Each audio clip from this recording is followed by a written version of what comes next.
Pemirsa, Kejurda Karate Piala Gubernur Sumsel akan digelar oleh Forky Sumsel pada 10 hingga 12 April mendatang, yang diprediksi diikuti lebih kurang 2.000 peserta. Ajang tersebut nantinya menjadi saringan bagi karateka muda Sumsel untuk diterjunkan pada Kejurnas.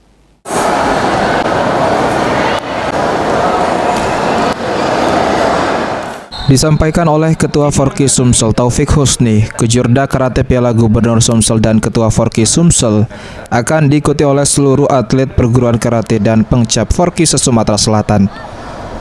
Dengan jumlah peserta diperkirakan 2.000 peserta akan ikut ajang Kejurda.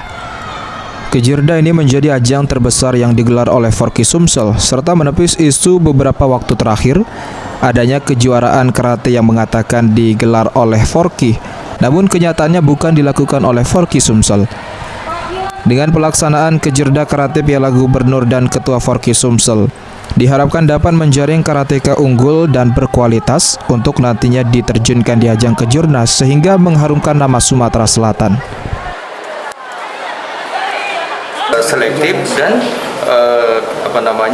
tidak ada permainan, sehingga kita dapat mengirim peserta tersebut untuk mewakili Sumatera Selatan di kejuaraan Kejurnas seperti itu. Jadi jangan sampai kita tidak mendapat tempat di Sumatera Selatan ini, karena sudah beberapa kali event kita belum mendapatkan tempat di kejuaraan nasional ini.